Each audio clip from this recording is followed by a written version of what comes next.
Hello, we are Geeks Assembled, and today we are discussing a 1986 movie by John Landis. It's a comedy, it's a western, it's got a few songs in it, and several names we all know. Steve Martin, Chevy Chase, Martin Short. As you can see, Susan is being the hostess with the mostess there.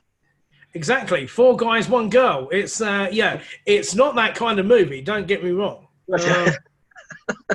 Yes, we are talking. Don't be confused by the background picture that Susan has. It's not like they're in the room, and it's the start of another type of movie. Yeah. So, while Beef's on the roll here, over to you. The Three Amigos. Oh yes, the Three Amigos. The Three Amigos, and Amigos they always will be. It's a movie that you did not know you wanted. For me, when I first encountered this, it was something at the video store. It was that magical place in the 1980s where you went and you just based what you saw and what you wanted to watch on the cover box art. And for me, you've got your three main guys, to be honest with you. It's a holy trinity of three comedy greats at the height of their potency, for want of a better description. You've got Chevy Chase, who has always been a perennial favourite for me, going back to when he was on Saturday Night Live, Fletch, everything. And this is, like Lee said, it's 1986, so Steve Martin, you've got Roxanne, and the Man with Two Brains, The Jerk. Both of these guys had such a wealth of comedy movies behind them. And then you had Martin Short, who was quite a newcomer to cinema at that time. But if you're a fan of comedy and classic comedy, which I am, you know that he had been around for years with Second City and SCTV in Canada and everything like that. So he had always been around. If it wasn't for circumstance, he would have been on Saturday Night Live at that time. Like Chevy Chase had been. So you've got these, three of them all together on screen, and it's a wonderful, joyous movie. It's not a complicated story, and I think when it comes to comedy, simplicity is key, to be honest with you. This has forever instilled a love for me. Just the outfits alone has forever instilled in me a love of mariachi. But it's like every Western movie. It is the Wild Bunch. It's the Magnificent Seven. And that's the idea of the story. But they're, instead of being actually proper banditos or gunslingers, they're basically down on their luck movie stars. And they're getting confused with their screen persona with their real world persona. So to a certain degree, what they would call in the 2000s and the 2010s meta. It's very meta in its origin. So, and it's great. I love this movie to mint balls. It is very, very memorable. We were talking to our friend Ethan before we started recording tonight, and although he hasn't seen it in many, many years, the thing that resonates with it is, as much as it is certain aspects of it, it's also the music that goes with it. It's like this movie has the full package. And to give you an idea, it's not just the on-screen talent, it's the off-screen talent. This movie was written, I think, by Steve Martin. It was also written by Lorne Michaels, who's the guy who has been behind Saturday Night Live since its very inception, and Randy Newman. If you've never heard the name of Randy Newman, where have you been? This is the guy who's written, You've Got a Friend in Me. This is Pixar, Disney's go-to guy. If you've not heard a Randy Newman song, or you may not realize it's a Randy Newman song, and that shows you just how much it gets stuck in your head. This movie is comedy gold. There is no other way to describe it. That you've got three guys at the height of their game, and it is that's my opening salvo, and I'll let you speak to Alex and Susan, because I could go on for hours. And he usually does, but we'll move over to. We'll allow it for now. Yeah. Susan, over to you. Well, okay, listen, Beef, you can talk our ears off anytime. It's great. So let's see. Three Amigos was a great story, a really sort of over the top Western story with great music. And I thought that I think that it's really timely that we watched it because Steve Martin and Martin Short, this one and that one, are in a Broadway style two-person show. Review, I suppose. A review, yeah, that they're doing all over America this year, this winter. And currently in the UK. Oh, what? Currently in the UK as well, most recently. Oh, all right, currently in the UK. Called what is it called? Steve Martin Short. And anyway, yeah, these guys are super talented, super great comedians, and of course Lorne Michael with the Saturday Night Live. He produced it and he wrote this, and it's also a story about a couple of people stuck in the desert of Mexico, trying to save a village. And so that's really, heroic and fun. And yes, you knew that the heroes had to end up in tears before they ended up winning the day. And it was powerfully hilarious. And Alex and I watched it in Spanish, and the jokes didn't lose it at all, anything at all in their translation. It was so funny, and it was so great, and the music was so amazing. So here's Alex, speaking of.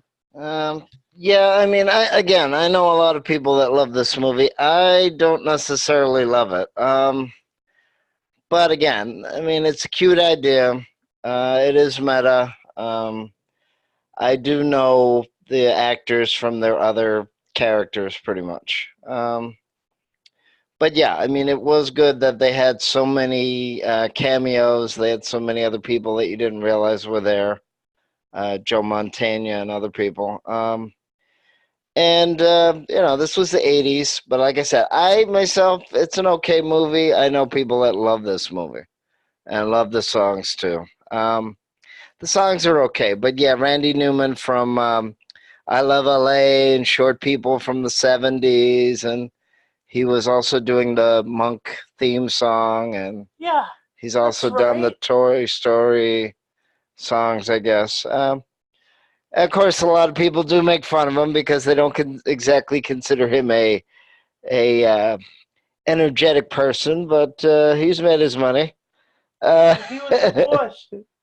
He was the singing Bush. Okay. All right. Anyway, yeah, I mean, even though also I think they stole a little bit from Blazing Saddles with the fake town in a way. I did like the fact that they didn't show, it's not really a stupid movie. I'm glad in a way that they didn't show, any of the Mexicans being stupid either. So that's actually a little bit ahead of its time in terms of the 80s. In the 70s and the 80s, they still had a lot of stereotypes still going. And it is good that the main characters grew and they changed, and now they are actually who they played on screen. And it was pretty nice that almost at the last 2 minutes, they finally showed them, actually acting, not just acting like they were cowboys, but actually being cowboys. So even though I'm not a fan necessarily of the story, and I would have liked a little more jokes and I would have liked a faster pace, I know a lot of people that still love this movie. Well, thanks for that, Alex. I mean, I've often said I'm not keen on American comedy. If you've never noticed that, I have said it a few times. A lot. I don't know, a lot, yes. But that's mainly TV comedy, American TV comedy. I just don't really get it. But go to the movies, and you do have the American comedian icons you got here. Chevy Chase, Steve Martin, and Martin Short. It's surprising. This was Martin Short's first movie ever. Before he was just TV and stuff, but this was his first big movie, and it just looks like he's been doing it for years.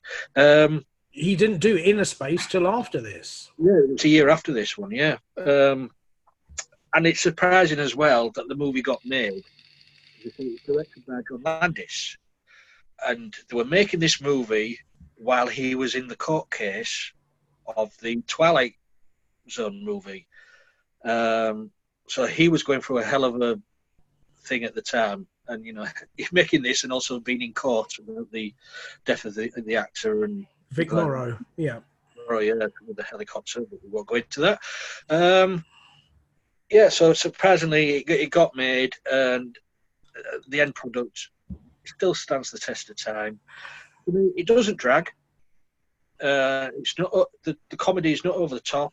It's subtle sometimes. For me, it has got a sort of British humour in there. We've got to use our brains. Damn, stuff like that. And there is, for me, I do feel a bit of British humour in there. I don't know why. Maybe John Landis brought some humour back from British. He's a big Python fan. Yeah. So maybe that was it. I do like it. I mean, you've got Dusty Bottoms and Lucky Day. Lucky Day, Dusty Bottoms, yeah. Ned Nederlander. Nederlander, yes. Brilliant. And it's there, the supporting cast. Just as you said, they didn't belittle the Mexicans. They was there to save the day, and that's what they did. The music is brilliant in this. The song, was it Blue Shadows? Is a standout track in it. Blue Shadows, where they're at the campfire and all the animals start coming around, is just brilliant. Enjoyable. And as Beef said, this is one what I used to get from the old video shop as well. Yeah. Not in DVD, of course. The video was one we used to get out. Even if you'd seen it the week before, you used to go back to the video shop and get it out the next week and something else. Enjoyable. So let's go around to this little group here and favourite moments or things you're not so keen on. Beef. I think it's hard to find bits that I don't like, to be honest with you. Like I say, there is the sort of Saturday Night Live connection with it as well, because, like Alex said, you've got Joe Montanaya doing the big studio boss, but also working as the two underlings. You've got John Lovitz and a personal favourite of mine, Phil Hartman, as well. So you have that sort of aspect of Saturday Night Live being brought into it.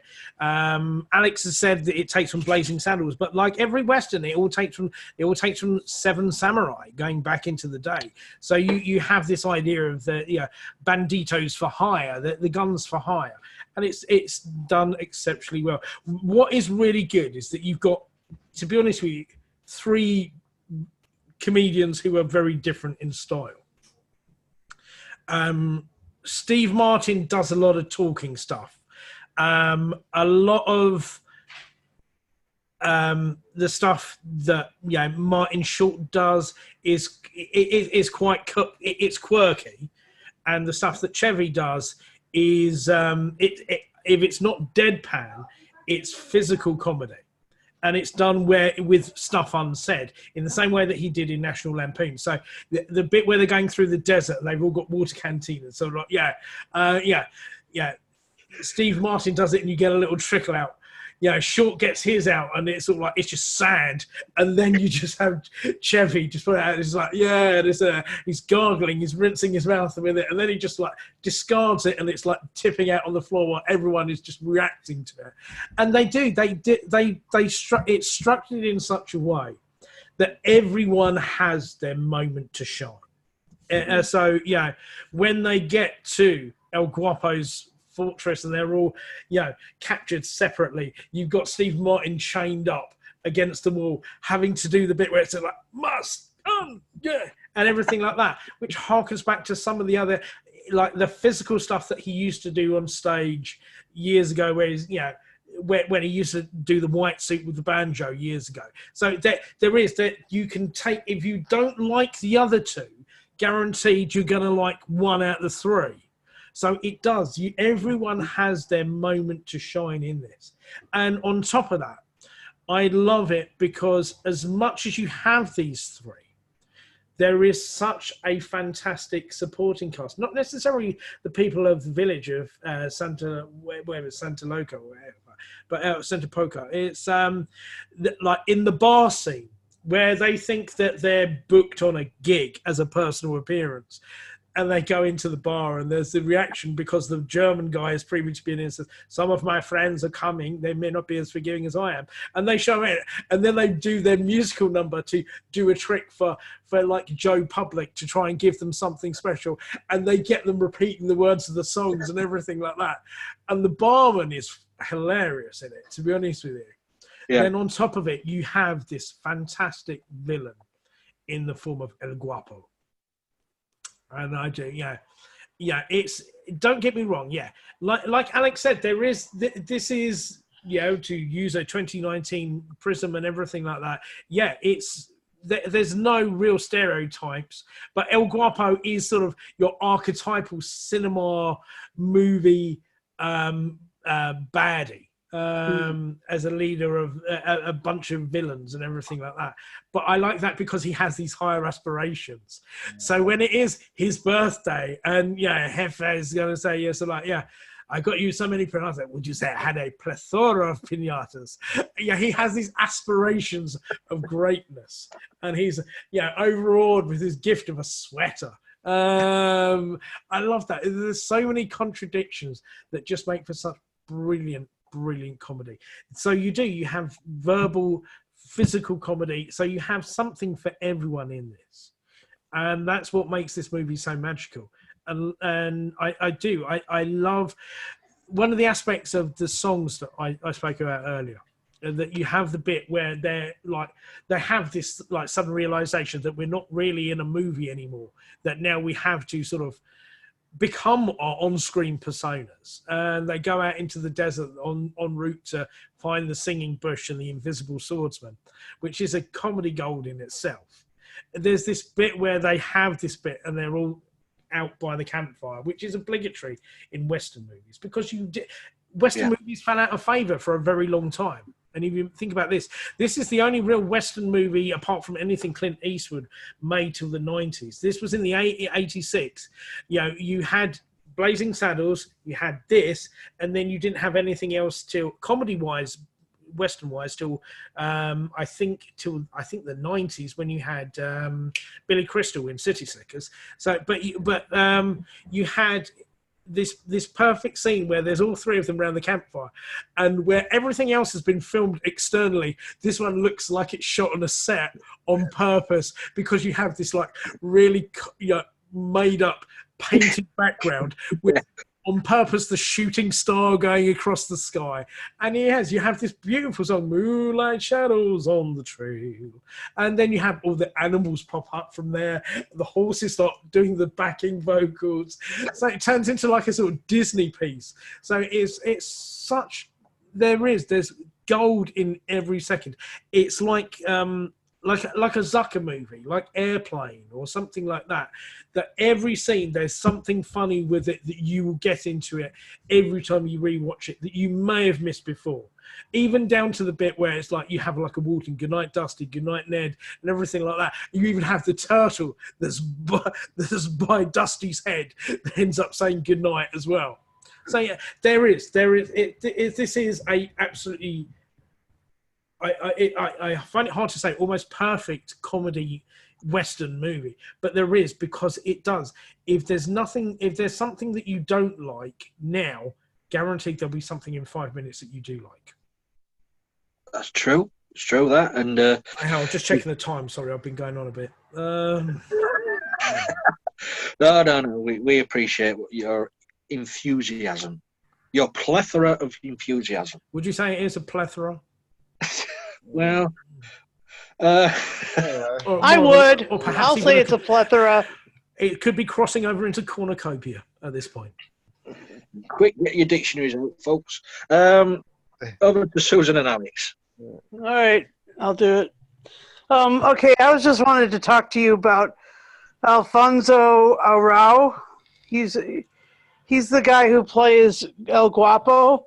Also, I mean, we've talked a little bit about the three main characters, but he was in another movie that we reviewed called Coco.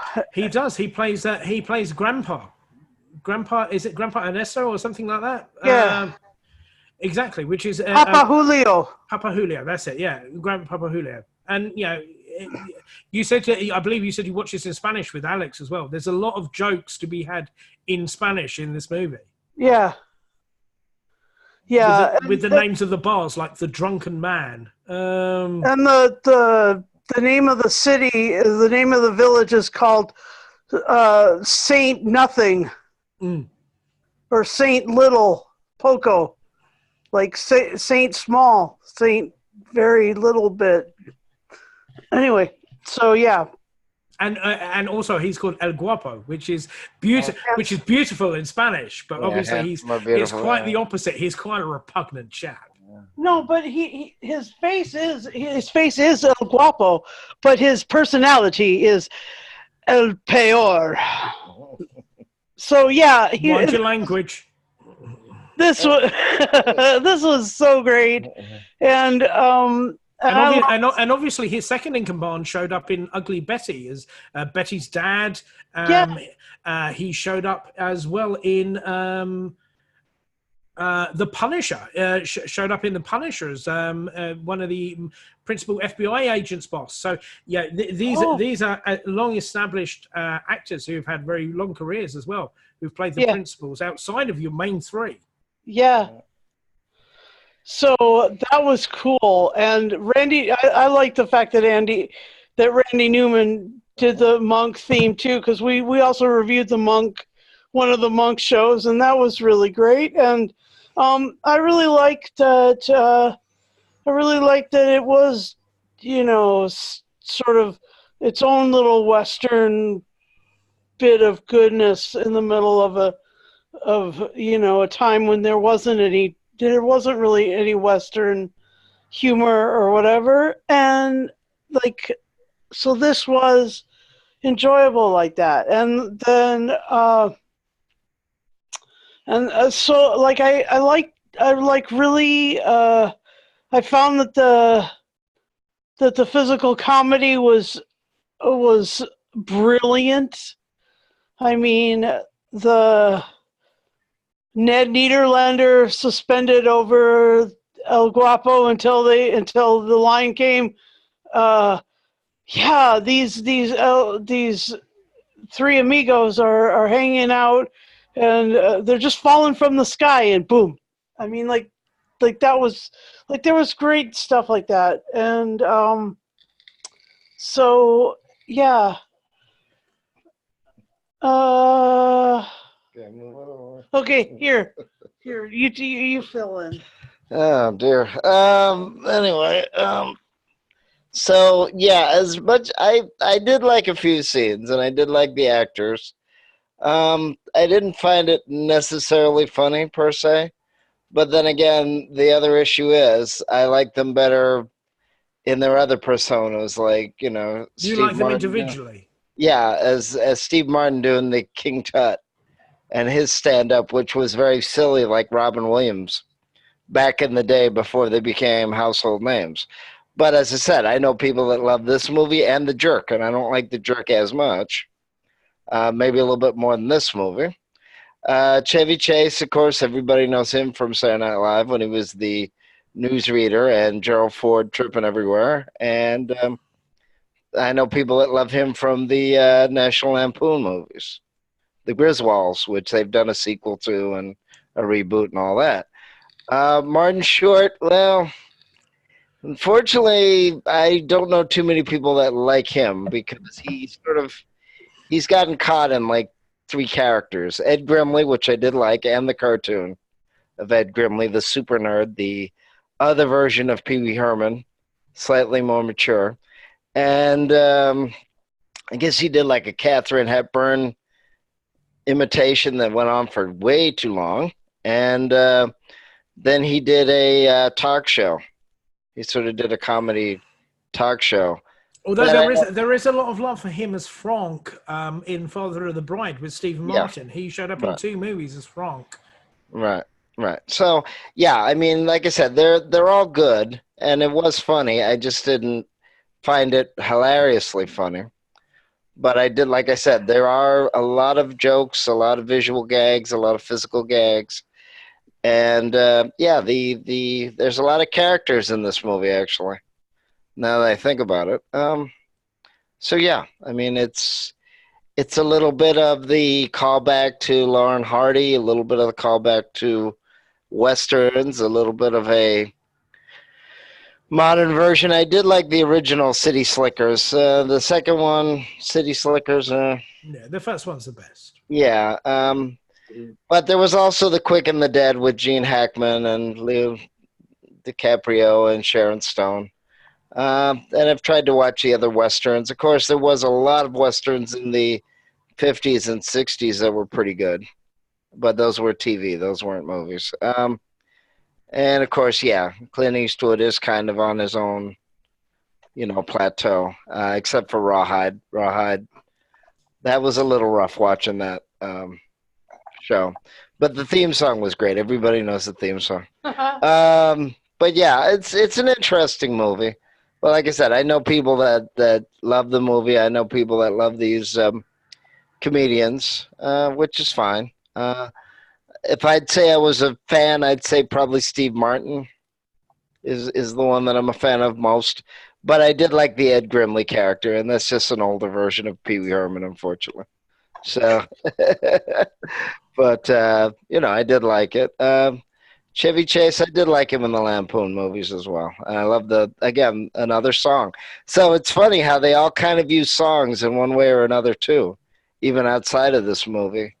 Oh yeah, King Tut. King Tut and Chevy Chase sort of had the Holiday Road with his movie series, and Ed Grimley had songs with Ed Grimley and playing the triangle and all that. He's playing it like it's a guitar, the way that he has the zeal for it, like it's a guitar. Would you like to know an interesting fact though about you're saying music relating to all three of them, where you have the opening section where they're all riding along on horses and everything like that, and they're doing the three amigos and amigos we always will be, and there's a bit where they do a high note and it runs for about 14 seconds. Right. That's all of them singing, and they hold that note for 14 seconds. Now, as a singer, that's even very hard to do, to be honest with you. I don't see it. Yeah, not being funny. So that wasn't dubbed? That wasn't dubbed. It wasn't redone. They all did that. So, Martin Short does a lot of musical theatre anyway. Yeah. But Steve Martin, Chevy Chase did that. They all three of them held that note for 14 seconds. All the voices that you hear them sing is them. But to hold that one note, and it's a high note for 14 seconds, that ain't no mean feat. You don't see Adele doing that, do you? Yeah, that's true. No, that's true. Ain't all that in a bag of chips. Yeah, no. Like I said, they did. I know they did. We got some green screen issues right now. Don't worry. Like I said, maybe I just didn't find the movie hilariously funny, because I am kind of used to the Blazing Saddles, Marx Brothers. But obviously, too, you can't have every, movie tuned up to 11 or 12 or whatever. That's why I say, like airplane, it's like a machine gun. Not everyone's going to hit, but if you get more hits than you get misses, I think that's where, for me, I think it does the job. Mm. And it was pretty funny in the bar. I mean, I was liking the fact that they were sort of pushing people to sing, Yeah. And crowd participation. Yeah. You're like, what? They never heard of the call and response thing? Apparently not. Yeah. But then again, they're not exactly doing a Spanish song either. Yeah, but obviously though, because you're quite good with Spanish. Obviously, there are certain jokes that are held within this film in Spanish. Obviously, even your main antagonist is El Guapo and everything like that. And where they say it's like Jefe and everything like that. And even the names of the bar isn't the bar called like the Drunken Man or something like that? Yeah. And Yeah. so there's a lot of inbuilt gags that doesn't necessarily have to be in English, so you get more to it. Right. No. No. I mean, obviously, I mean, even any comedy team, they're not all uproarious. They're not all fall out of your seat funny. Some jokes can be very subtle. It's layered, yeah.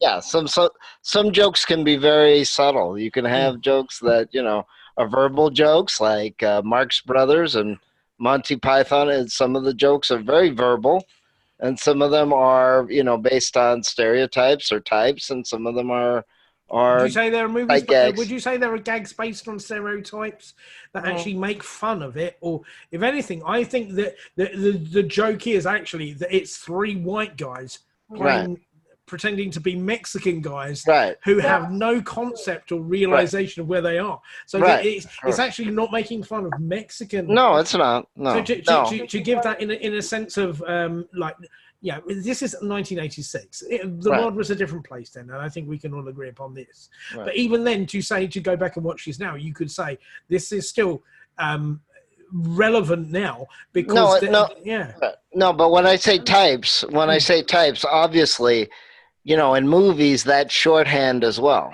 Yeah. So you have to have a type, because unless you can show it where everybody can process it in a minute, you have to. I mean, that westerns are full of stereotypes. You have the bad guys wearing black, or the white guys, the good guys wearing white. It's shorthand. You can't have every single movie, explain every little thing. But yeah, I get the joke. I understand that they, you can even see it, that they're starting to realize, we're not in charge here. We're not in command here. We need help. So I mean, obviously that's good, and that's good that both of the movies that we've reviewed this week definitely play against type. There's no appropriation, I think. I mean, it is sad. I just mentioned TV westerns. It is kind of sad when they're, you're watching a TV western and you can see that they're putting on too much eyebrows or too much facial hair, or it's a white don't worry, person. I've been out on Croydon on a Saturday night. Right. Too much eyebrow is not a problem. Right, but I'm saying, but I'm saying in terms of the character, you can see that on some of these TV westerns, it is very clearly a Caucasian that they've put, makeup on or whatever. Brown face. To make, or a little bit of orange face, unfortunately. Yeah. Of trying to make them, Indian or whatever, Native American Indian, of you go, oh God, that was a bad choice. But that was the '60s too. So anyway, chaps, what would you say was your standout moment, your favorite point of this, Alex? What would you say? Would you say if you had to pick a scene? Well, like I said, I did enjoy the bar scenes. I did enjoy the Disney, sort of the Disney moment with the horses, singing in the background. I did enjoy sort of the final, not the final, but the second to final shootout where, they finally take command. They don't just let let's take an idea from our movie. Will this work? Well, who knows? What's your greatest talent? Sewing. Is like, what the hell are we going to do now? It's not like the A-Team, and we can make something out of steel and iron. We can sew. Well, hey, sewing's a skill too. Hey, much love for my sewing crew. Yeah, I mean, they're obviously, like I said, they're playing against type, and that was a cute idea, even if they stole it a little bit from Blazing Saddles, of having everybody in the town now be, in their costumes. As they say, it takes a village. As they say, it takes a village. Right. So they tricked it, in Blazing Saddles, where they set up a fake version of the town, which we also reviewed. Yeah. Susan, what's your favorite scene? If you had to pick a favorite moment or moments, what would you say is your favorite out of you talking to me about this? Yeah. Oh, of course I am. Okay, so like my favorite moment, I guess, is the singing bush and the Invisible Swordsman and Farley. yes, yes, those that's got to be it. That kind of it was great. So Do you know yeah, who the voice of the singing bush was? what? Would you like to know who the voice of the singing bush Oh, was? I know who it was. Randy Newman. It was. They had to speed up his voice though to make it sound indistinguishable. Well, it was indistinguishable, but I read the liner notes or whatever. Check you out. Wikipedia's your friend. That's true. But yeah, that's it. You do have that, which is I think what I like about that scene specifically as well is that as much as you have Martin Short and everything like that, you have Steve White who does Farley, and then they give it to Chevy who just has this indistinguishable sentence going and everything like that, and it's something that he does very well. I'm sorry, I'm jumping in Lee's shoes. Maybe Lee should say something. No, go on, Lee. I want to hear what Lee's favourite bits were because I've just talked too much. Well, you've done the singing bush, and you've done. Good night, ladies. Good night, ladies. My Little Buttercup. I'm like the singing bush of this podcast. There is a bit in there where they are doing their. I mean, there's in absurd movie costumes, which is nothing like what they're all these Mexicans are in tatters, in rags, and they're prancing around in these big red ties and stuff like that. But one scene is where El Guapo says, "Just kill one of them." Shoot, Steve Martin off the horse. No bullets. Now that scene is brilliant. He goes marching up to the bad guys. Give me your gun. Yeah. Give me a gun. And then you can see on the fit that the realization. And then he gives it back to him. Yeah. it's like, am I dealing with an actor here? And this wasn't in the script. Yeah. This is a gig. And then he marches back to the other two and says, "It's for real." That is just. And you see them because they're all. The thing that I really like about that as well, I don't know whether you feel the same way, is that when it says, all of them are trying to do this bit where they're trying to act each other, and they're all trying to like cry on screen, and none of them can cry as well. So if you look at them, they're just like, and none of them have got tears rolling and everything like that. So if you had this in 2019, everyone would be losing fake drops to make them cry, and they're all trying to make themselves cry, and none of them can cry. So that's what makes it even funnier. They're all trying to outdo each other for emotion. It's just a brilliant scene. It's just so well shot, well acted. I agree with what Alex says. Each of those three are truly magnificent doing their solo stuff. But when you put them together, they work so well together as well. It's a shame that Martin Short's film career didn't really take off. I mean, for me, the only two big successes he did have was this one and Inner Space. Yeah, and the Santa Claus 3 wasn't that really. No, that's what I mean.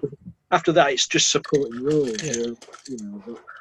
It's a shame. But we say he's on tour now, as Susan says, with Steve Martin, and making the big bucks now.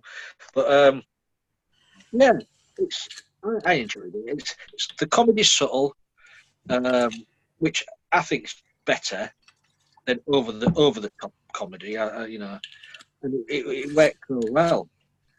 And for me, I would have loved a sequel to this. Yes.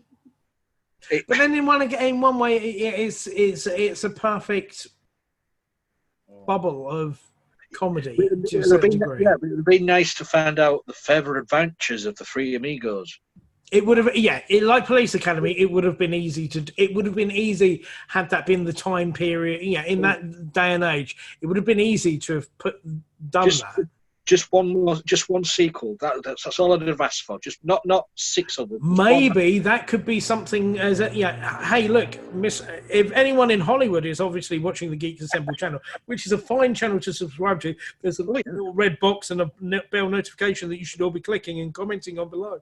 But anyway, Mr. Hollywood producer, if you are watching this, I'd like to pitch this now. We will do, Three Amigos 2, everything from the 80s is coming back. They've done Ghostbusters, and Ghostbusters is coming back. So what you could do is you could have Three Amigos, and you could have them passing off to the new guys, and everything like that. You could do this now. All these people are still alive, so you could do this now, and you could do it at the age that they are. That's all I'm saying, political situations and everything like that. I'm not saying that I could write this, but I may be doing a script draft treatment that I may be pitching to Netflix next week. It was my idea. I'll give you 2%. Okay. That's Hollywood. They take your ideas right away. Yeah, 2%. 2%. I'll give you 2%. That's max. Non-negotiable. 2%. So I mean, they probably should have done a TV movie. I mean, we did mention City Slickers, and it wasn't as good with the sequel. That's the other problem with a lot of movies, unfortunately, is the first movie is the best. The concept is good. The performance is good. When you try to go second, third, or more, you just start repeating yourself, and most of them, sadly, are not as good as the original because it's a I don't know. That's true. It would just be nice to find out what happened. What happened? Yeah. Did they go back to Hollywood? Did they stay and just be random wandering, heroes? And in this day and age, would they, in fact, take on the drug cartels? I think they may be a bit more conspicuous. The outfits might have been. So what's your scores? Beef. Oh, you want to ask me first? How long you got? It's a 10 out of 10. My love for Mariachi is well publicized and well known, and it is. It's. I like Martin Short, but for me, Chevy Chase and Steve Martin are. I'm a big comedy historian, both UK and American history. American comedy history as well. So those two are on my Mount Rushmore anyway, to be honest with you. So it's a definite 10 out of 10. It takes from Saturday Night Live from Chevy. It takes from SCTV, the Canadian stuff with Martin Short. We were talking about casting earlier about Robin Williams. He was potentially up for this when Steven Spielberg was interested in the project. John Candy would have been in this had scheduling been different. But regardless, you have 3 comedy greats at the height of their potency. There is something for everyone in this movie. I dare you to watch this movie and not have those songs stuck in your head. Up until today, when I watched this, the last time I watched this movie, realistically, I could say was when my children were very little, because I would put this on them at one point to get them to go to sleep, because I thought, I need to give them a social pop culture education because I'm a good dad. But that's it. Even before I watched it today, I could do My Little Buttercup. I could do, Moonlight Shadows on the Trail. Don't tell me that if you were not a child of the 80s, you did not do the Three Amigos salute of the that they do on horseback in the playground. So it's a 10 out of 10. It's a cultural pop culture lodestone, and damn you if you don't love this. Well, there you go. What can you say to that? Susan and Alex, what's your scores? Well, I will give this an agreement with Beef. I think that it was a 10 out of 10. And it was a good time to do a Western, because, there just wasn't anything like it since Blazing Saddles. And the humor of comedy, or the comedy humor of Western life and Southwestern life is it's pretty esoteric, and then it goes around to these three, and it starts nailing you in the face.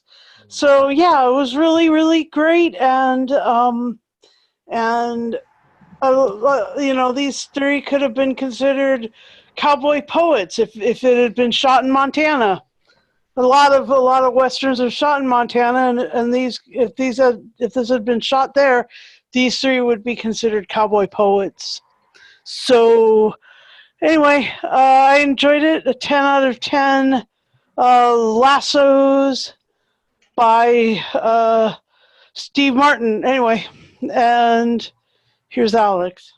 Very quickly before Alex starts, actually, you made a very valiant point about lassos that I wanted to mention, is that Steve Martin actually did all his own lasso stunts himself, because he worked in Disneyland as a young lad, and he did rope tricks, and the lassos that you see him do on screen, that is him. And if you're a child of the 80s like I am, anyone who says El Guapo will say, "It is my birthday sweater." That will stay with you forever. But on to Alex.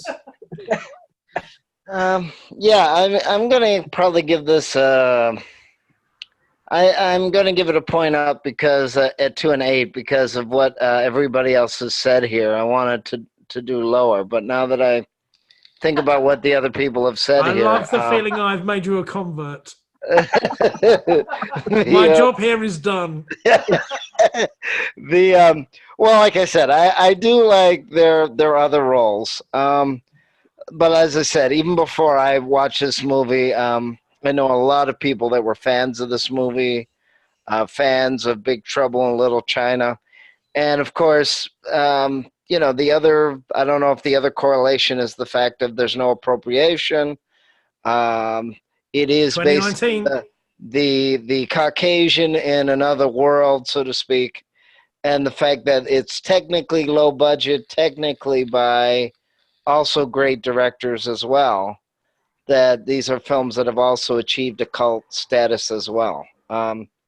So while I like many of the other actors in other roles, like I said, I appreciate that this isn't dumbed down for the audience. And like I said, they probably City Slickers is probably a close second. Unfortunately, the sequel to that was not as good, but City Slickers was also more city oriented, and it had Jack Palance, which can I say something as well, Alex?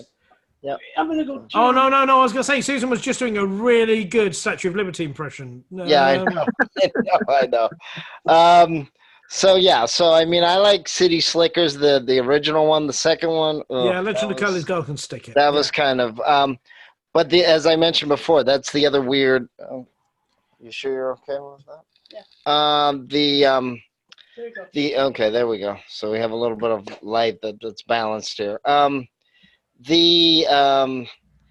It's also interesting when you're watching not only the trailer, which you don't really get these days unless you do go to the movies. The reactions of the trailers, and they were different in the 80s. You still had those guys, those 5 or 6 guys that were doing the booming voice.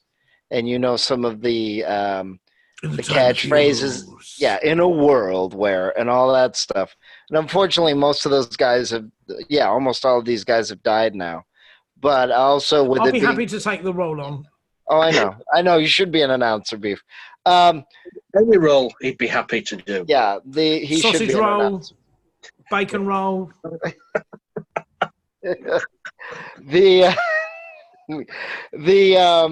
So it was really it is always an experience when you're in the movie theater watching it, and the reaction. And unfortunately, you don't get that a lot these days because there's the internet and streaming and other things.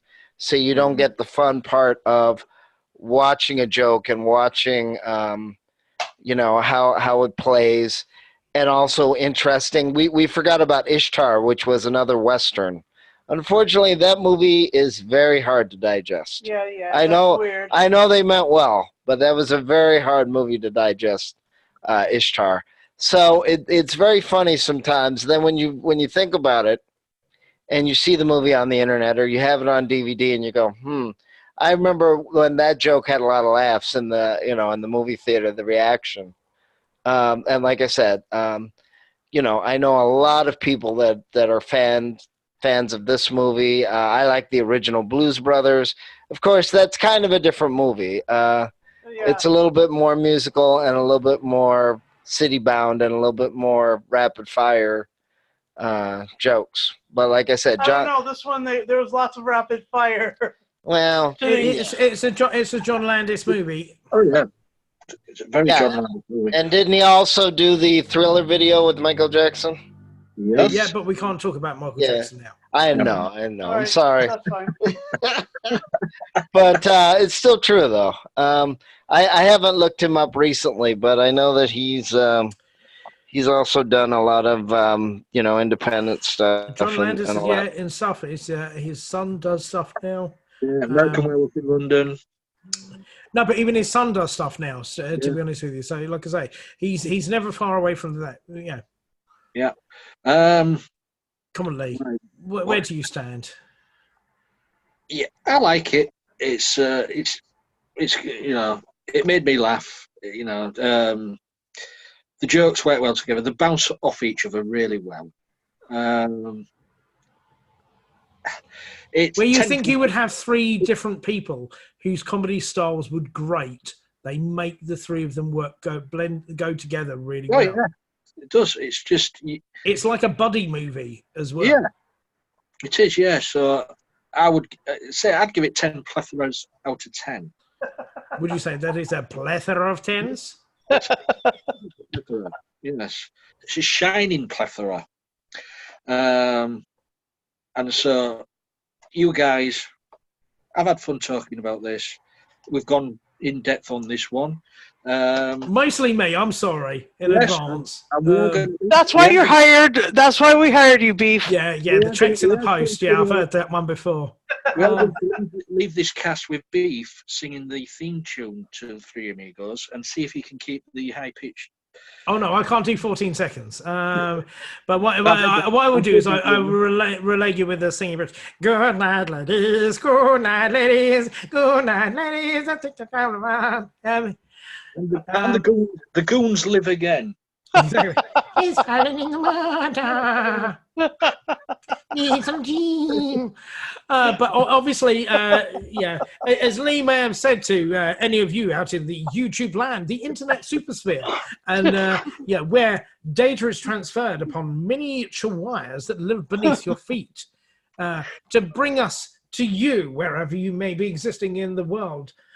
Be it the northern hemisphere, the southern hemisphere, whether you be living in the Americas, the New World, or whether you be perhaps living in the Africas, or whether you be living far away where Britain sent their criminals a long time ago.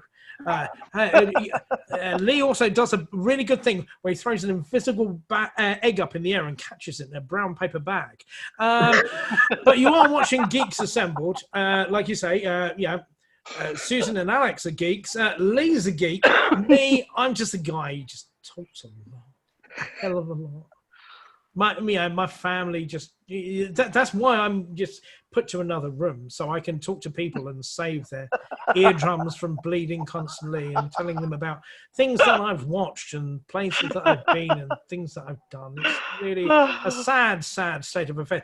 But, like I say, if you want to hear someone else talk that isn't me, you don't want me to froth ebulliently about movies that have been in the 70s, the 80s, the 90s, the 2000s, and even the 2010s.